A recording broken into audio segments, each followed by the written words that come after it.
सबसे पहले मैं आज मीडिया के माध्यम से बताना चाहता हूं कि तनों पंचायत का जो चुनाव हुआ उसके बाद नॉमिनेशन से पहले जो प्रक्रिया होती है उसमें जो वहां से कैंडिडेट थे उन्होंने एक तो गलत एफिडेविट फाइल किया, उसको मैंने चैलेंज किया, और दूसरा हमारे दो इशू है काउंटिंग की। काउंटिंग में पहले लगभग ये कहा गया कि तरसेम लाल जी जो 2 वोटों से जीते हैं और उसके बाद उसको चेंज कर दिया गया, एकदम कहते हैं दोबारा गिनती हुई और कई वोटें इनकी कैंसिल कर दी गई।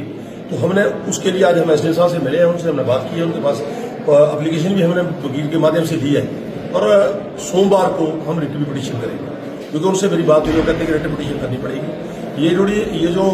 ये बहुत बड़ा एक चिंता का विषय है कि जिस आदमी के ऊपर कोई इतना क्रिमिनल मुकदमा बना है और वो एफिडेविट दे रहा है कि मेरे ऊपर कोई भी केस नहीं है, तो ये तो सरासर गलत है। मैं तो ये कहूंगा उसको नॉमिनेशन ही कैंसिल होना चाहिए, तो सारा अब प्रोसेस ही उसका खारिज होना चाहिए। सर आप बोलेंगे कुछ, आप प्रत्याशी हैं, क्या कहना चाहेंगे आप? मैं ये कहना चाहता हूँ जी कि मैंने बड़ी भीड़ से चुनाव लड़ा, तो जब गिनती हुई तो मैं 2 वोटों से जीत रहा था।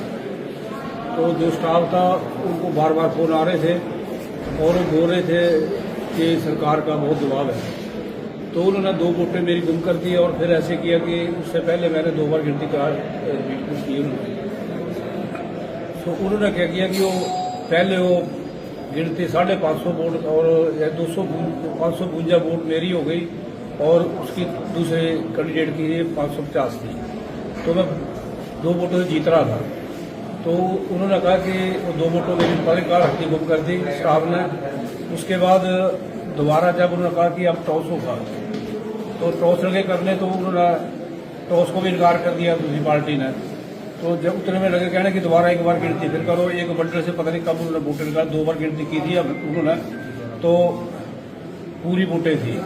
जब तीसरी बार लगे गिरने तो 50 वाले बंडल से उन्होंने 11 वोटें निकाल ली थी, तो उसमें वो ताली रह गई थी। तो फिर मेरे को जबरदस्ती 11 वोट से उन्होंने पराजित कर दिए।